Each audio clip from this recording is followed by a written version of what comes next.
نحن نستنكر وندين التفجيرات اللي حدثت في دمشق في منطقة ويلعة في كنيسة مار الياس،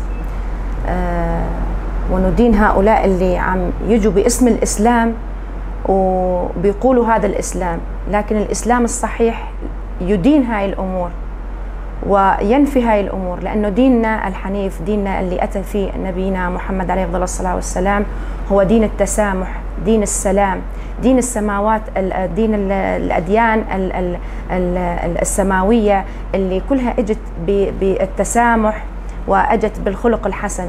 فنحن نستنكر هذا الأمر اللي عم بيصير لأخواتنا من الطائفة المسيحية في قتل هذه الأنفس.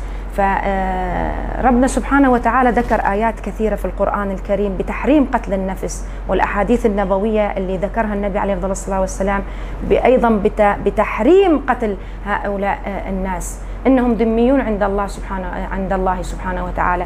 فنذكر الآية القرآنية اللي هي في سورة المائدة بعد بسم الله الرحمن الرحيم، يقول الله: من قتل نفسا بغير نفس أو فساد في الأرض فكأنما قتل الناس جميعا، ومن أحياها فكأنما أحيا الناس جميعا. يعني إحنا نستدل من هاي الآية القرآنية اللي ربنا سبحانه وتعالى أتى فيها إنه تحريم قتل أي نفس، يعني من أي طائفة، من أي، يعني أي إنسان. ما بيصير إنه نحن بنجي باسم الإسلام حتى نشوه صورة الإسلام، خصوصا نحن هلا في يعني خلينا نقول في وقت حرج. نحن هلا اللي عم بنمر فيه وعم بيسيسوا الإسلام تسييس حتى يشوهوا صورة الإسلام بين المجتمعات، خصوصا نحن هلا الإسلام اللي انتشر في أوروبا، فصاروا الغرب يخافون من هؤلاء الأمور. انتشار الإسلام الصحيح، الإسلام السوي اللي الناس صحيت على إيش هو، على شيء هو أخلاق النبي محمد عليه أفضل الصلاة والسلام، اللي فيه يستشعر فيه أخوة الشعوب لكل شعب، لكل إنسان، لكل طائفة. فالعرب الغرب عفوا في أوروبا صاروا يخافون من الإسلام المنتشر بشكل سريع في أوروبا، فأصبحوا يستهدفون سوريا خصوصا وفي هذه الأمور، ويضعون الأمور اللي تحط شقاق بين أي طائفة وطائفة من أجل يكون في تباعد بين الطائفة المسيحية والطائفة المسلمة. لكن نحن بنقول احنا أقوى من هذا الشيء بإذن الله. نحن في نستذكر في قصة للنبي عليه أفضل الصلاة والسلام عندما هاجر وذهب إلى مدينة الحبشة، واللي تلقاه هو ملك الحبشة، القصة المعروفة، فهو النجاشي كان من الطائفة المسيحية. فهذا نحن كمسلمين نحن من هون بنقول نحن عندنا أخوة الشعوب من نبينا محمد عليه أفضل الصلاة والسلام، اللي لجأ إلى أخوه الملك النجاشي فاحتضنه وقام باستضافته هو وأصحابه، حتى الروايات تقول أنه 3 أيام لم يسأله عن أي شيء، حتى ما سأله ليش جاي ومن شان شو جاي.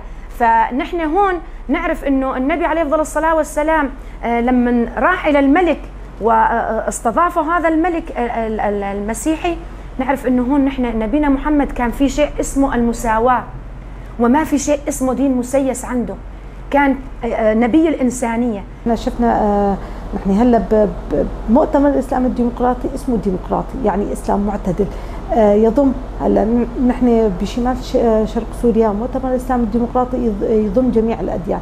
هلا نحن في عندنا مجمع الأديان، في المسيحي، في الازيدي، في الاشوري، حتى في العلوي، في الاسماعيليه، الديانه تضم جميع الاديان. شفنا في المؤتمر الاخير اللي قام فيه المجلس مؤتمر الاسلام الديمقراطي ضم جميع الاديان، يعني صار تشكيله جميله، حديقه مليئه بالورود الجميله من جميع الاديان.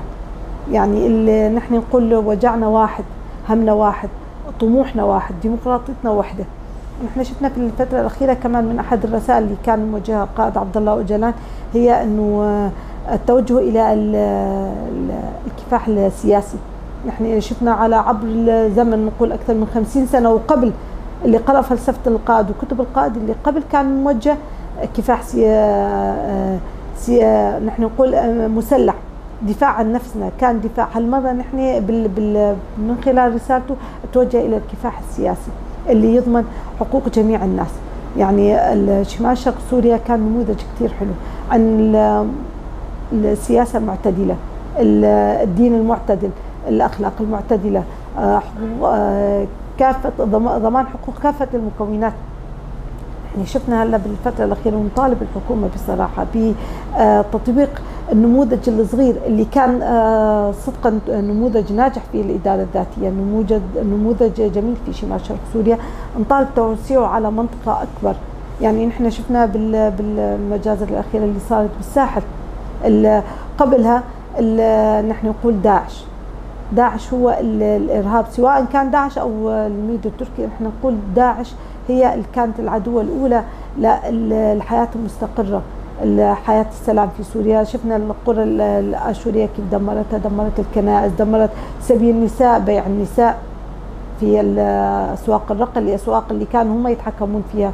شفنا الظلم الحقيقي اللي عانته المرأة من خلال نحن نقول نموذجنا ناجح، لأنه نحن عانينا أكثر شيء. منطقة شمال شرق سوريا عانت من ظلم داعش أكثر من جميع المناطق. هلا عم نشوف كمان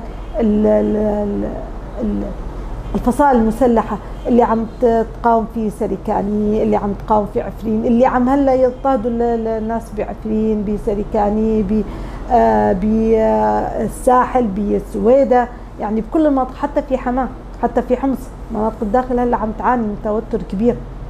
يعني إذا ما نحن نقول عملنا نموذج حلو عن سوريا الديمقراطية، عن سوريا المستقبلية، تكاتف الشعوب، أخوة الشعوب الحقيقي اللي كان يقول ما يعني مستمر في قولها القائد عبد الله أوجلان، أخوة الشعوب. يعني أخوة الشعوب استمرارية كاملة في المسيحي، الكردي، نحن نقول المسيحي، الأزيدي، الآشوري، الزردشتي، جميع العلوي، جميع المكونات اندماجها، عرب، كرد، سريان، مسيح، أرمن، من كافة المكونات.